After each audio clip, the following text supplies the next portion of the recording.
again, my name is Abby Sherlock, and I am one of your co hosts here at Area of Effect. And this is our QA panel. The reminder we are still taking donations for our cause, Gamers Outreach. Be sure to check out our link on Tiltify, please. Our guests today come from a wide range of backgrounds in quality assurance and a multitude of companies within the gaming industry. From current and past work at top AAA studios across the world, we're talking entries like Pokemon and Riot Games. We are sitting in the presence of some pretty knockout QA folks, if I say myself. So let us level up and get started. So we have some questions on deck for our awesome panelists. But we are also here for this audience participation. So you can ask your questions for the Q&A session later by typing command question in Twitch chat, which will bring up a form for you to submit your questions. Those in Discord can be on the lookout for this form in panel announcements. So before we, let's get this started. I would love if each of you could do a brief summary of who you are, who you work for, and what especially you do in QA. Let's start with Andrew. Hi, I'm Andrew Elshire, he, him. I work for the Pokemon Company International currently.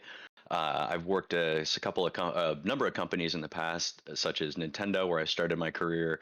I've worked for Disney. I've worked for AT&T and Singular, a number of places. So currently, I work over at Pokemon on all sorts of number of things. I kind of bounce around. We have websites. We have a trading card game, TCGO, lots of different projects. So it's kind of a wide scattering that I can choose from. So much. Micah. Yeah, hi. I'm Michael Worsham. I'm a QA engineering manager over at Riot Games, working on Valorant's Expressions and Rewards team. And yeah, we just launched Valorant last year, and it's been an amazing experience. So hope everyone gets a chance to try it out. Hey, Eric. Hey, I'm Eric. I'm a test engineer at Bungie, working with a systems team. Currently, I've also worked on seasonal content and tools testing, and also a part-time senior tester at Poorly Timed Games. Before those, I worked at Epic on Fortnite and Robo Recall, their VR project, for a while. I've also worked on Facebook games, language learning software, so a bunch of different fun stuff. And Tika. Hi, everybody. I'm Tika. I'm currently the QA manager at Hyper Hippo Entertainment. Been working mostly on Adventure Capitalist, Adventure Communist, now Adventure Ages. I got my start back in 2008 in games testing, working on Disney's Club Penguin. So all the fun, all the parties, we got to test that, catalog updates, all the clothes, all that fun stuff. So I've been in the game for 13 years now, and still learning lots, tell you that much. I am going to ask you a question I've asked folks earlier today, and I think it's a great way to kick off. But what are some common misconceptions people have about QA as a discipline? Tika. Yeah, definitely.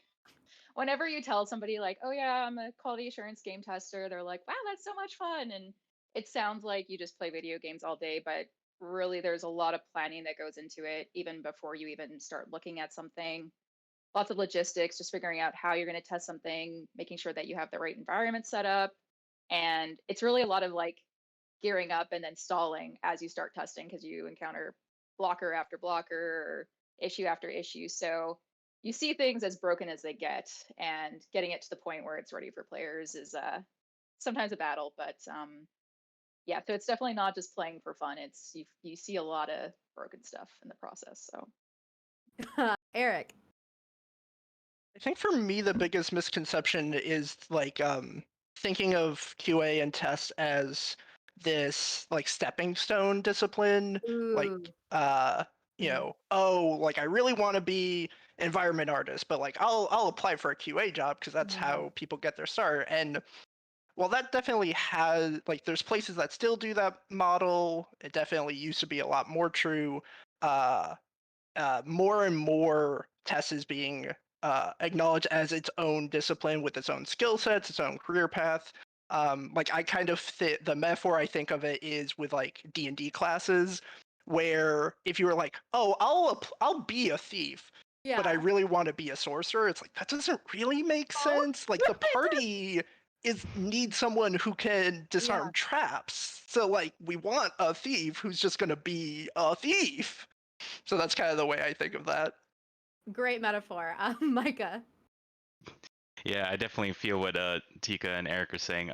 Along with that, like one of the things that I've always found kind of throughout the career in QA, not just in games but in enterprise software as well, is the idea that QA's job is to break the thing, break the Yeah. game, break the software. That's not what QA does, and approaching the job that way or having others think that we approach the job that way kind of creates this combative relationship that I think hurts our ability to really work together. And that's one of the things that, to me is kind of a real shame. One of my QA mentors often stressed that really what we're doing isn't breaking the game, but just finding the ways in which the game is already broken. Our job is to adopt different personas, figure out how things could go wrong, and bring that to light for the team to decide what do we need to do here, and do we need to fix this, and how do we make this the best possible thing to ship to players. So I think that's definitely something that resonates regardless of how or where you do QA. Yeah. And sometimes it's just setting good fun, but I think it's useful to reframe that conversation a lot of time. Definitely. And Andrew. For me, I'm waffling between two, but I think that it you hear a lot, like you hear quality assurance, and a lot of people think that that means it's QA's job or it's test's job to make sure that the product is high quality. But it really does start, like you'll hear shift left is a common term you'll hear in the test industry or the dev industry, which means move your thinking one step ahead left. If you're thinking waterfall or software development lifecycle, Yeah. instead of waiting until, like, test is usually at the end, but there's stuff you can do if you move yourself left of that. And so one of those things is a way that I ensure quality is talking to the dev teams when they're developing a feature early on and saying, hey, how are we going to test this? What kind of tools do you have in place? What kind of unit tests do you have? What are you doing on your end to test this as you're building it before it gets to me and I'm testing the functionality of it and the usability of it and the user experience portion? So I think, that's a big portion that I think is kind of misconceived with it. No, I think that's super important. And something I think we've kind of talked about misconceptions, but I want to focus on something positive, which is people might not know what is your favorite part of your role? Like when it happens, you're like, ooh, this is like the good stuff that I like about being in QA. Andrew. Oh, wow. For me, it's kind of changed over time. When I first started out, it was finding those cool bugs, finding that one where it's like, oh, I took the whole server down, or I found this, like, really cool bug. Or, I remember, like, when I was first starting out at Nintendo, it was like, yeah, we've gone through a number of RC candidates, we released candidate 14, I found the soft lock, and Yeah. you feel good because you're finding that bug before it goes out to the public. And back in the day, like when I was working on N64 games, there's no DLC, there's no day one update. You get it right the first time, or you just lost your chance. So you're either recalling products or having to do another Mm. distribution of it. But now, for me, the portion I like is that when you start getting into senior levels, it's enabling those below you. It's sharing the knowledge that you've amassed over time. For me, it's really spreading out events like this. It's working with the TAs that we have on our team, the test associates, and finding out what those blockers are that they have and freeing them up, and doing more of like system analysis and looking at processes from start to finish and figuring out where we can make those processes more efficient for everybody and less, middle people, right? Like if you can get the source, like if you can get the person asking the question directly to the dev that's got the answer instead of going through this chain of command, you'll get clear information and you can write clear documentation and move forward. So I really like focusing on that portion now in my career. That Micah. Definitely agree with everything Andrew said there. Like I think it's changed for me over the course of my career as well. When I first started out, one of the things that I enjoyed most about QA was that sense of playing detective, figuring out how did this go wrong, what's the root Mhm. cause of this issue, and finding that kind of validation in being correct about that is great. It's a great feeling. But as I've progressed through my career, Again, like Andrew said, it's about building processes with your team, learning how to best contribute and shape how we think about shifting left, and how everyone gets involved in ensuring and assuring quality within the team. And the other thing is is really just building teams out um, from the ground up and learning from them. Like the number of people who are just better than me at video games and approach problems in such creative ways is just, it's super interesting to see these people and help them grow, give them my perspective on things, but also learn from them about how I still have so much more to learn. And it's great. Yeah. Eric. I can definitely relate to the like detective-y side of things. Root causing is a thing I am very passionate about. It's great when you can not just tell your designer like, hey, this is what's wrong, but or this is the thing that is wrong, but be like, oh, that greater side needs to be greater than their equals, and that will fix the bugs. Like you've saved them so much investigation time.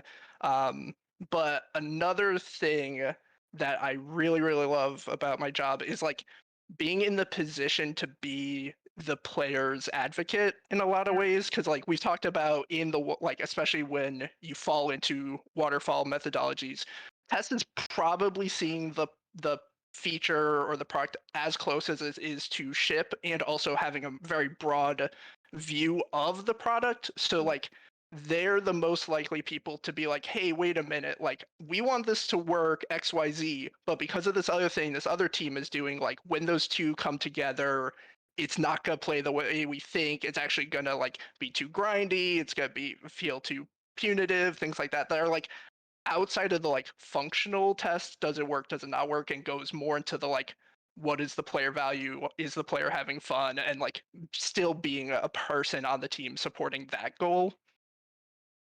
It's That's like when you really have the teams building that bridge from two different islands and they're trying to meet and they're just off completely, and you get that situation. No, I love that. Such a very collaboration, which we've talked about today, y'all, but very important with QA. Tika. Yeah, definitely would echo a lot of what's been said. I think the learning side of things, there's always some, well, even just by virtue of technology changing, what customers or players are looking for is changing. We think of like even just mobile games where they were 10 years ago compared to like the very hyper casual now. And so there's always something different. There's always something new to learn. And whether it's learning more about like analytics testing or learning about marketing and how they do their thing and making sure that we're also set up so we can make sure that we can see like what players are doing and can we respond to that, as well as going into forums and things and reading what players are saying. And I actually really do like just seeing what players are saying about the game and like the memes that come out of it, or something like Club Penguin, the fan art that the kids would draw, and it just brings a tear to the eye. It's so cute. So and just knowing that you played a part in that, giving them Yeah. experience that they loved and that they engaged with. So yeah, Very sweet. learning in the players, they're great. That's such a sweet aspect to it. This is interesting Mhm. because I think Eric and Tika both touched on this, but would love to go into it more because it's such a cross-disciplinary day. How does QA interface slash interact with other members of the development team? Tika. Yeah, a lot. And you know what? It depends on the company, because I know that there are some places where QA it is more sort of isolated, and maybe you're just given something each day from someone, and you're not sure exactly what, and it's the first time you're seeing it. But where I work right now at Hyper Hippo, we're very much embedded on the project teams, so we work with producers to figure out, release dependencies, estimates. We want to ship these things. Can we fit that in? When's the handovers? All that fun stuff. Game design, definitely just getting context of what they're developing, what they're making, so that we ensure that we're testing it. And hopefully we can have a little bit of that player lens of like, is this fun? UI UX, just making sure that there's the accessibility, making Mm, sure that it's what they intended. There's a lot of times where it's like even just something as simple as a color change can make the game, make or yeah. break the game. It's like now I know to engage with this button versus not. Um, Working very much with programmers, I'd say that's probably like 70% of who I engage with the most, whether it's just tracking down bugs, logging issues, getting them more information, even looking at log reports, crash reports, And we also work really closely with our player support department too. So especially right after a launch, we'll kind of looking through reviews, looking through tickets. What are people saying? What are they finding? What did we miss? Because there's always going to be something. And just making sure that we're following up on that and make sure that things are tracked and taken care of. And, just again, giving players that voice as well is really important. So, Yeah. Eric. Yeah, I definitely want to thumbs up the idea of like embedded test structures.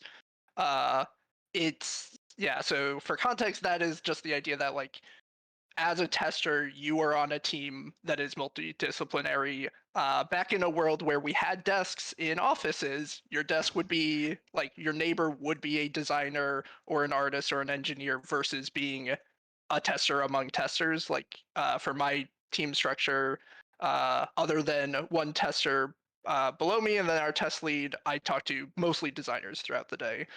So very high emphasis on collaboration, mutual ownership of the features we're driving, but just tests bringing a very different experience and perspective and skill set to that table while everyone together is moving that feature forward at high quality. Yeah, Micah.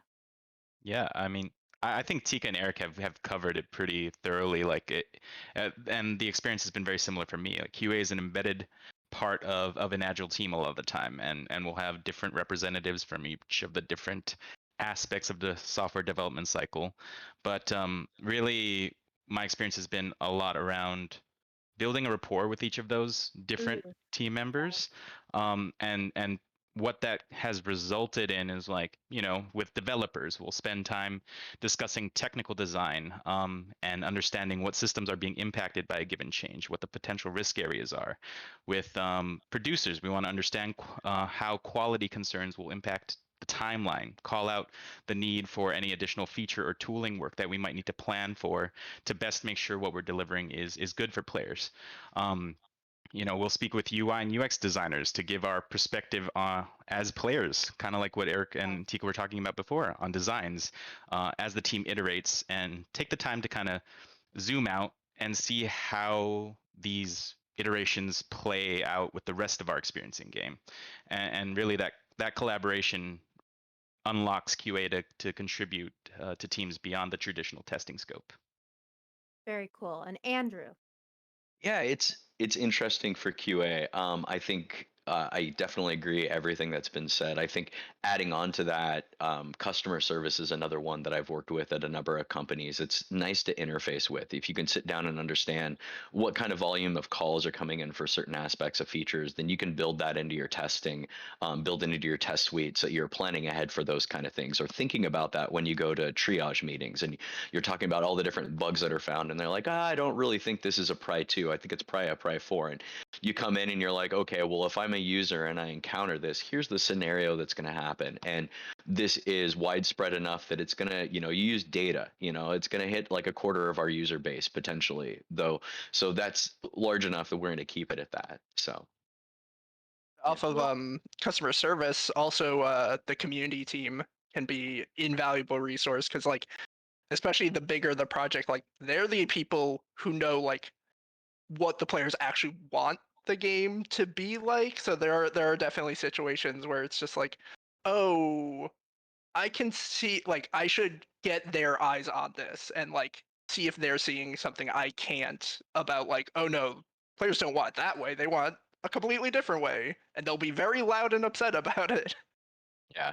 And another thing to kind of think about, at least, Pokemon, we have to think about this a lot because we're worldwide, we're global. And so you have, a lot of people hear about localization, but we also have globalization, understanding what is culturally appropriate in every single country that you're releasing products in and being on top of that. And how do you test for that when you're building games, and think about, certain things you hear, like the common example is, oh, if you're releasing a game in Germany, then the blood is green, right? Like very common, like easy to pick out example to give, but it's things like that you have to think about. And so being able to interface with your localization department, and maybe they're usually just used to translating, but hey, let me understand your culture. Let me understand these kind of things. What are the nuances like when you play games that are offensive, to your culture, so we can build things in that when we're doing like user acceptance testing and stuff. So It's really incredible and something I don't know if people think about even, but that's really mindful to remember. This is the next question, which is kind of I don't want to say it's a meme, but I'm excited to hear from y'all. We've all heard people joke about that it's not a bug, it's a feature. When do you decide that a bug is not a bug?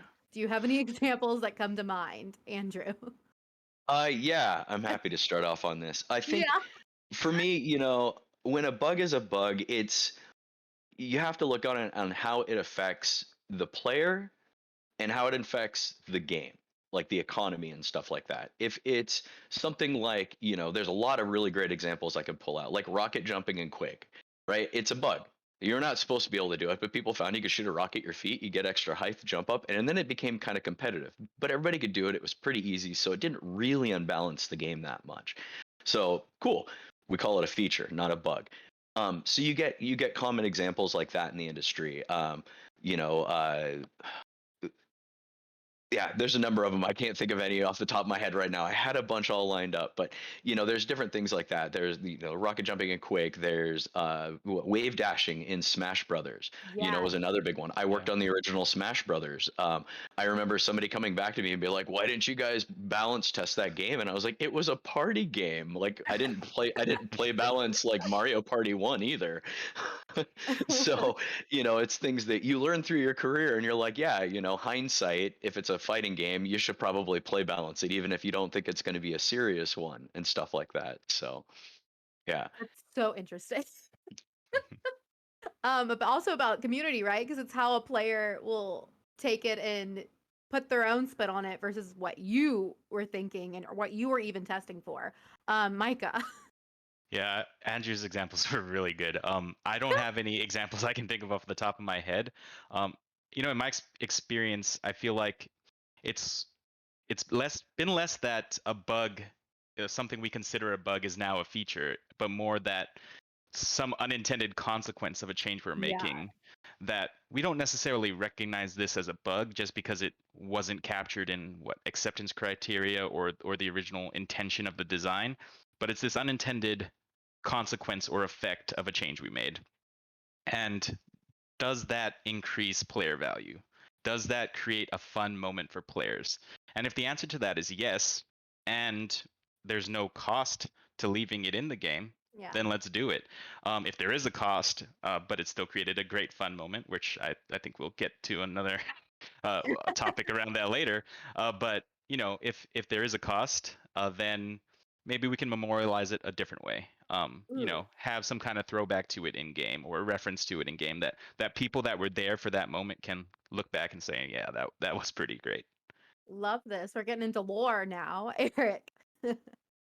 Yeah, I don't really have any good examples of like it turning into a feature so much as just the almost semantical argument about like what is a bug versus like a feature Ooh. request kind of thing. I've definitely had scenarios where feature ships it totally meets all of the functionality, like it works as designed, and then the design owner of the feature changes over time through just life, uh and then they're like, oh no, like this it's not me, like the feature in the wild isn't meeting our KPIs or whatever, so like we can do some improvements and stuff. So in that discovery, there may be points where it's like, oh, why does it work this way? It shouldn't work that way. We should get a bug in. And I'll be like, I'm going to write a user story because it's not a bug, because it works the way the old designer wanted it to work.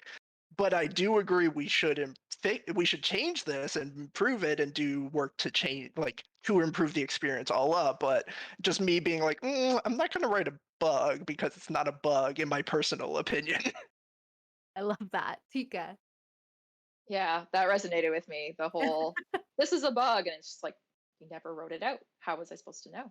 Like this is exactly what you asked for. Nowhere did you clarify. But I think it happens a lot. I think, and again, just to echo, it sort of might be a feature or a way that you're designing something or making something. And what I've seen just working on games that are mostly live and out in the wild is you're trying to sort of make this thing work in tandem with all sorts of other legacy stuff that's already in the game. And it might have a certain shape and it looks all pretty to start with, and then you start slowly whittling away and trying to make it fit with everything, and then you have to make concessions along the way.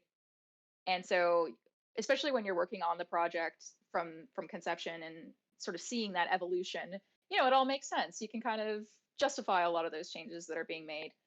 And then then it's out, and then people are like, well, why is this doing this thing? Or somebody new joins the team and they're like, what's Yeah. this? Like, this seems wrong. And you're like, oh yeah, so here's That's the that. epic tale of how we got to this point. So there's a lot of that, and sometimes there are like little jokes or things. For one example, in Adventure Communist, similar to other games, we have to denote scientific notation, we use the AABBCC convention. So then you run into the issue with 3Ks, and we were like, we don't want that. What do we do? And I was like, well, I'm like, KFC is 3 and it starts with a K. Why don't we just use that? And now, anytime you'll get a couple Reddit posts every once in a while where players are like, why is this KFC? And they think it's a bug, but it's intentional. It's intentional. It's a touch. Yeah. So putting back onto, I guess, for maybe people who are in the audience and might be interested in QA, what does a regular day in your job look like, Tika? Yeah, it's so again, we work really closely with a lot of the other disciplines. So, usually we start with a stand up, we talk about any blockers that we have, we look at what's upcoming, we talk about any dates, whether it's submission dates, release dates, code complete or feature complete times, making sure that things are on track for QA. At Hippo, we also QA, we kind of set up our own testing environments and everything. So we'll make basically make different builds for ourselves to test, and we test everything usually in isolation. So that way, if we have a launch that's going to go out with 5 features and one of those is broken, well, we can still ship 4 of those things. So we test everything in isolation first, make sure that everything's on track, and then we start getting into the integration testing of things. There's a lot of, again, working with producers, whether it's getting clarity on things that you're testing, whether it's looking at bug deferrals, and a lot of it with QA2 is sort of that risk assessment and sort of mitigation of things. So when we're in there and we're in the thick of it, and maybe there's something that's not quite right, and we want to make sure that we're raising that. And in some cases, it's okay that there's a bug or that there's an issue. It's just making sure that everybody's aware of it and they know sort of whatever limitations there might be surrounding that thing.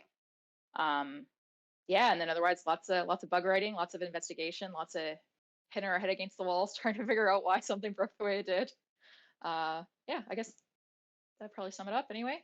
That's a lot. That's good stuff to know. Eric.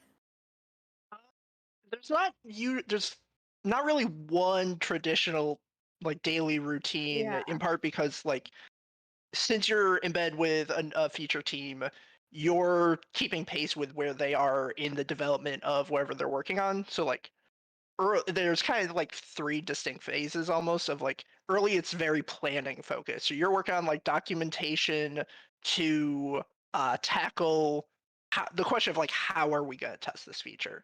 That can be meeting with other teams to align on what your ownership is versus their ownership because of how different areas of the game interact with each other. You are getting signed off from different layers of leadership on what your plan and approach is, investigating like automation opportunities and stuff to make that test approach maybe a little easier on you, writing out your test plans or your test passes, I should say. Then there's the actual like executional, like you're doing your user story regressions, you're doing your test pass execution, you're writing all the bugs on the things that they're supposed to work one way and they don't.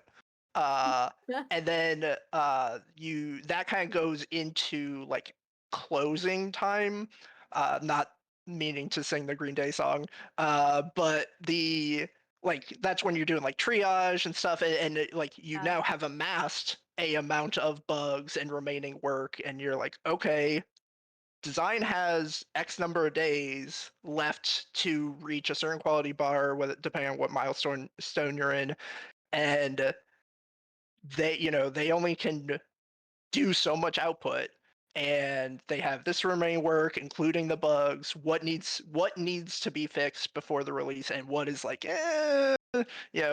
we are no longer in the world Andrew was describing earlier, where we can be like, yeah, we'll fix that later. Like, it should be fixed. It's a bug. We'll fix it. But there's a limited amount of time, a limited amount of person power that can get into actually fixing stuff. Definitely. We've talked about earlier priorities. Micah. Yeah, I think your experience day to day will definitely depend heavily on the studio, the team you work with, and also what role you perform within QA. For me, I'd say the only consistent thing is that you spend a lot of time thinking. And I know that's very generic and very broad, but I think it's important to call it out because a lot of what the day is spent doing is thinking on generally two branching paths. Like as a people manager, I want to think about how can I help the people that are on my team grow, get better at their craft, and make sure that they're happy and healthy doing the job that they need to do. On the kind of product side, I work on expressions and rewards, which oversees multiple teams that ship features and content to players, and it's really thinking about what are our KPIs there, what do our numbers and statistics look like for the quality of our features, how do we effectively measure that, and working with stakeholders to both A, better understand that, but B, iterate on what that looks like over time to make sure that, we never want to be in a situation where everything looks good on our nice colorful graphs and player sentiment on Reddit is this is horrible. Yeah. So it's a lot of thinking, I'd say. Very cool. And Andrew. Yeah, for me, I echo what everyone said. It really depends on the studio and where you're at. Currently, a lot of what I look at, I've come up with processes to try and eliminate a lot of the randomness that happens depending on where you're working, and so that's a lot of what my focus is.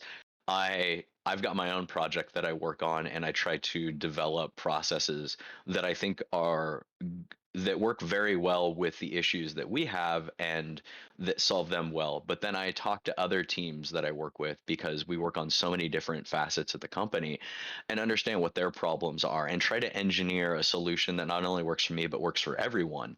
And then share that with the entire team and say, hey, look, here's this cool process that we have. Here's this way we can automate things, because a lot of what test is that I don't think we covered maybe earlier on it is one of the misconceptions test is there's a lot of data entry in test. You're writing a lot of tests, you're reading a lot of documentation and trying to connect the dots and read between the lines and figure it out. And so I'm trying to find ways of automating a lot of that. If tickets go into something like Jira, then I want my test tool to automatically grab tickets based on a query and make those test requirements.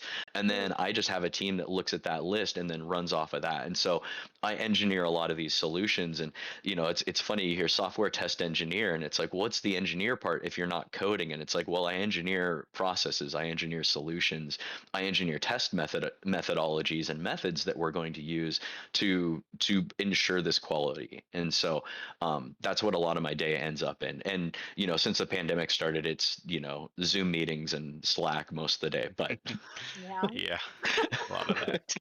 Definitely. The go-tos, the classics. This is an interesting question, which I think we kind of touched about at the very beginning about misconceptions with QA. But for people who are interested, what does a common career path within QA look like? Andrew. Oh, so starting out, usually, at least how I started my career out is you'll usually do like some kind of contract testing. And you might even, and you can make a full career out of being a contract tester. So I don't want to let that seem like if I'm saying that's where you start, like it's not a bad thing. Like I know a lot of people, there's some companies out there in the Northwest, a lot of them will hire 70% contractors, and 30% of their workforce might be full time. And so it's perfectly fine to learn that system and learn to kind of thrive in there. But, oftentimes you'll start off, what you hear is like a TA position, a test associate. And it'll be a position where your job is to come in and maybe do BVT testing in the morning, which is you'll install the build that was created overnight. You'll run through a series of very basic tests, see how that's working, and if the build is good, you send out a report, let everybody else know it's worth their time to install today's build versus keeping on yesterday's build, or you send out bugs to the dev team so they can fix it. And so you'll probably start out doing something like that, or just executing test cases. As you start learning, as you start gaining knowledge and skills, and you start like, okay, I've not only just been executing these test cases, but I've learned how to write them. I've learned how to write test plans. You'll start moving into a software test engineer role, and you can move through various levels of that. And then you can move into senior level positions, or you can kind of split off into management, and there you can easily split into software development as well. So you can become an SDED. You can move into management, people management or technical management. And then if you want, you can move into kind of a principal or architect position, which you're really overseeing the test, and you're not actually testing anything anymore. You're just overseeing everything that has to do with testing at that point. Cool. Micah. Yeah, I think it's interesting. And you brought up how we were talking about it with the misconceptions, and kind of going back to Yeah. Eric's answer. And like one of the reasons why I think that in particular, that idea that QA is a springboard exists, is because as a QA, you have the opportunity to take on a lot of very varying responsibilities, right? Mhm. So, I mean, you do start out generally as a tester. You move on to become a QA engineer or quality owner for your team. You have that opportunity to go into process orientation, so you could become a QA architect.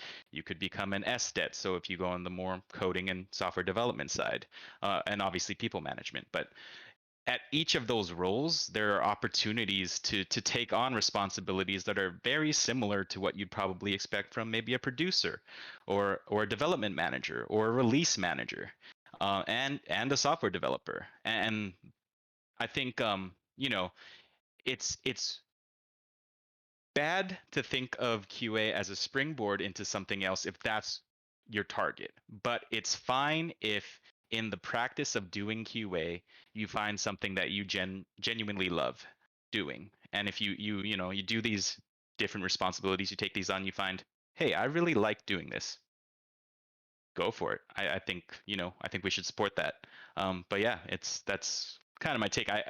The idea of a common path is Yeah. I don't know that there is one. is Yeah. my answer, I guess. Eric. Yeah, I think Andrew pretty much got like 100% on the list of possibility spaces, and Micah said a lot of what I wanted to say in terms of like, the misconception that QA being a springboard, like that is all it. The misconception is that QA is only a springboard. Yes. There's totally places that still kind of really operate in that space, and it is perfectly like great if that is the way you discover your passion. To go back to my metaphor, that'd be very like dual classing in D&D. It's like that's normal and great way of creating your character. But I would say that I think that model is definitely, it used to be super prevalent across the industry and is becoming less and less so, with a stronger desire for testers to be highly skilled in the required skills for tests, and then if they have additional skills beyond that scope, that's great. But like more and more people are hiring testers to be testers. They're not hiring testers to as an investment plan to then get designers down the road, which Yeah. I think used to be a pretty common like hiring practice. But to the root question of common career paths, is like, yeah, I think Andrew's list was like very comprehensive. Love that. Antika. Yeah, what do I have to add after all that? Yeah. But I think I really hit on a lot of things. But I think like in general, it's just good to think about where your strengths are. And for me, Mhm. like I'll be honest, I still don't know what I want to be when I grow up, if I'm being honest. And but it's like there's certain things, there's certain ways that you can utilize your strengths to definitely help your role. So whether it is if you are a little bit more program inclined, maybe you do look at like an SDET, so software developer and test, or maybe you look at things like more in-depth analytics testing or something like that, like working with SQL. If you're somebody who likes to see like a whole project through, then yeah, that's where we have the technical architect, where you're sort of setting up that foundation for something and setting it up for success, making sure that there's the tools in place for QA and other departments to do their job as well. Or if you like people, then you get into the management side of things, and it's all about that, hoping to give people the confidence to do their job as well, and have the resources they need, and fight the fights when you need to as well, just on their behalf. Yeah, so I think it will depend definitely Yeah. on where you want to go, and if you want to utilize those strengths, hopefully you do. So there's a lot of Yeah. options, I think. No, I love that. Very wide spectrum of ways to get in it. What are ways that other disciplines in the industry, game design, animation, or departments, can help make the role of QA, your jobs, easier? So if there's any aspiring game devs in the audience, they hear this and they go, "Oh, I'll remember that in their memory bank," and then the QAs in 5 years will have an easier job. Tika. Oh yes, yeah. So like you were saying, like put it upstream, shift left, like there's a lot that can happen. I mean, so starting with like producers, making sure acceptance criteria is clear. I've fought with producers before in the past on this, where they're like, I don't have the time to like flesh this all out. But then the result is, okay, well now the developer is implementing this incorrectly. Now I'm Mm, reading it, and maybe I interpreted a different way, and maybe I interpreted it the right way, and the way the developer did was actually not what was intended. So making sure that specs are clear. Same with designers, like just being able to give context and share information on like how they want something to feel or work for players. That's a big thing for sure, because yeah. we don't necessarily have expertise in everything, and sort of having an idea of how they want the feel of it to be is definitely helpful, and we can kind of spot those fun factors or the issues with that before it goes live. Again, clear design documentation if possible.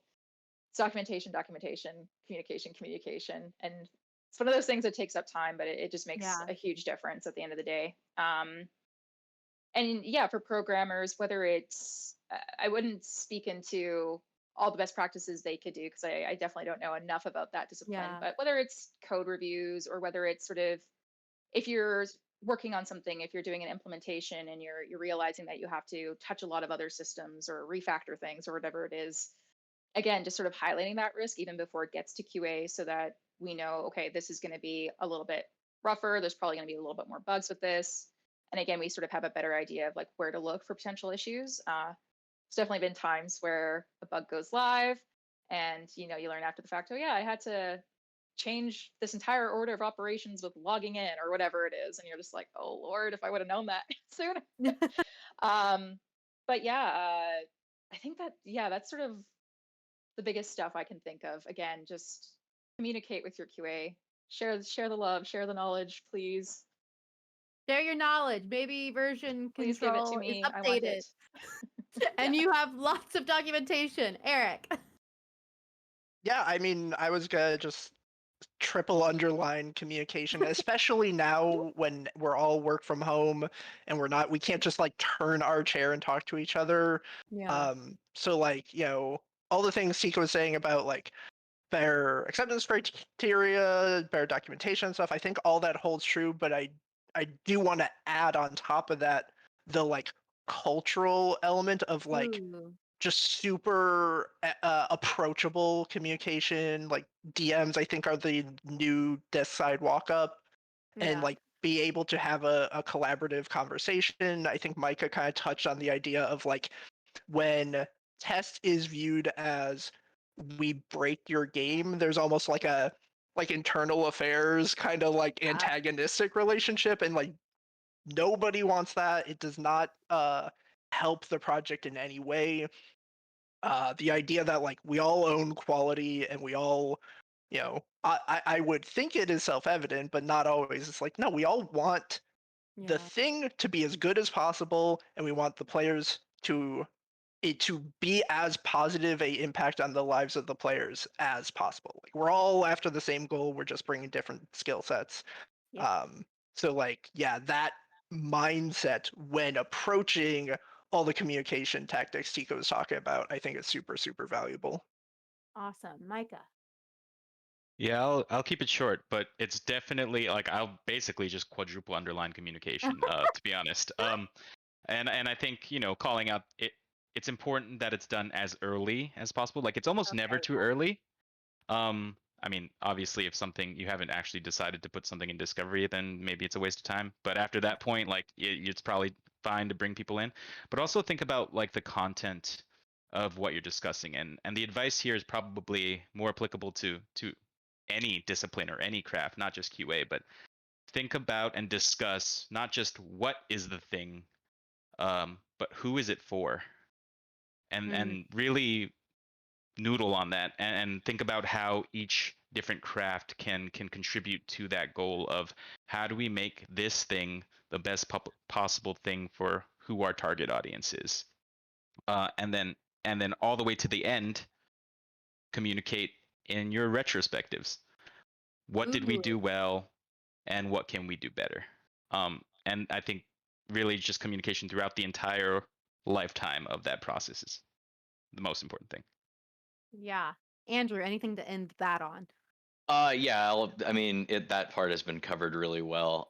For me, I think there's a couple things, a couple points that I want to say, and it's, realizing that QA we are the gatekeepers of quality. We are the ones that hold that gate tight, Yeah. and we don't let things go past unless we're forced to, or it's good quality. Um, but in the same regard, we're the gatekeepers, we're the ambassadors of quality. And I think that's something to remember and treat us as that. We are ambassadors. We are here to bring this knowledge, to kind of preach our point.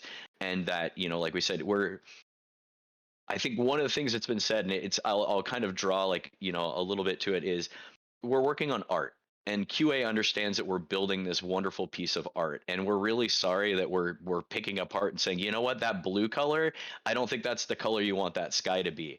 And like we understand that, and we're really not trying to do it, but we're saying it because we're looking at the customer, and the customer doesn't want a green sky. They want a little bit, they want this sky to be this a little bit color. And so that's, one of the big things is that we're coming in, we've talked a lot about communication, but I think that is the base. We're all, as Eric said, we're coming at this from the same point. Our expertise is quality and to be the voice of the consumer. And make that heard. And so, if we aren't able to interact with the consumers, or we're not able to bring that voice up, then things don't happen. So when the designers are working on features, the designers are experts. They've gone to school for a long time, and they've learned a lot of formulas and everything else to build games, and they come out with really high quality games. It's still beneficial to include QA in a lot of the early design of things, because we can come in and bring a perspective that you don't necessarily get being in a single profession. We can say things like, that's a really cool design, but you know what, I've got these user stories that I generated, I've got these user personas that I've generated, and this doesn't really gel with these user personas that our company is trying to have. And so how are we going to maybe design this slightly different? So, maybe if we have a streamer persona or a collector persona or something like that, how are they going to think about this feature, and how can we design for all of them?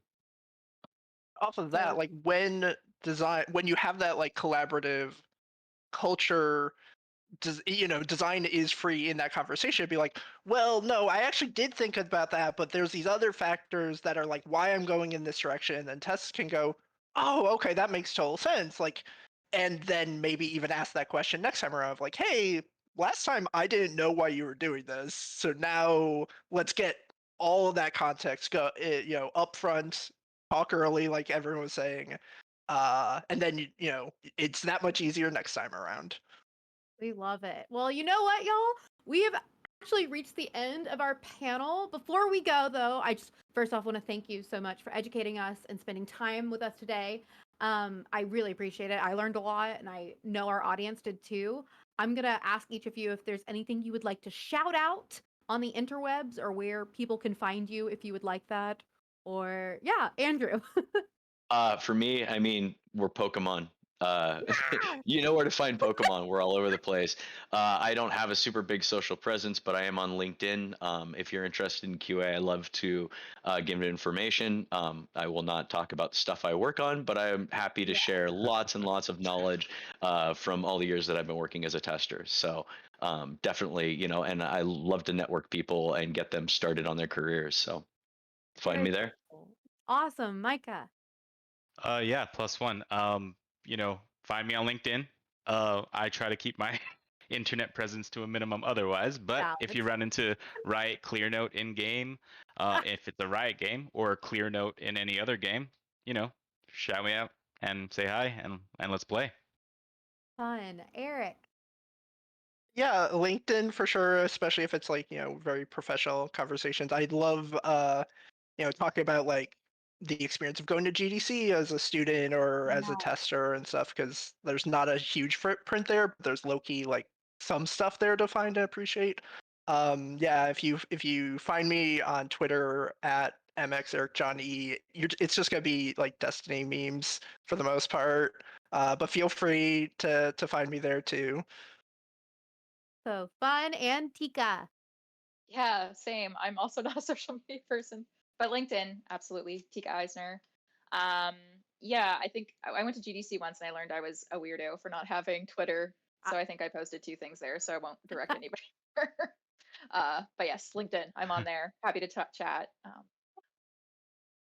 Thank you again. Big gratitude in my heart for you amazing people coming and lifting the QA curtain. Reminder, we are also taking donations for our cause of today and tomorrow, Gamers Outreach on Tiltify, where you can register for the chance to win awesome prizes. Be sure to check out the information below our stream and hit command. I'm doing the like on my computer command donate, or check out our Discord to find out more and about how you can get involved. Big shout out to our sponsors. We are partnered with AllMid. AllMid runs and supports nationally sponsored community, collegiate, and convention esports events across the US since 2015. Their esports teams are also currently ranked Division 1 top 10 in the North America field. Corsair, the leading global developer and manufacturer of high performance gear and technology for gamers, content creators, and PC enthusiasts. And Miami University. Miami University's games and simulations major with specialties in game art, game design, and game development provide individualized career pathways for success. They are a national leader in esports, including a new online master's degree in esports management. We're going to take a short commercial break and we'll be back with our final panel of the evening dealing with esports and marketing with Corsair. We'll see you there.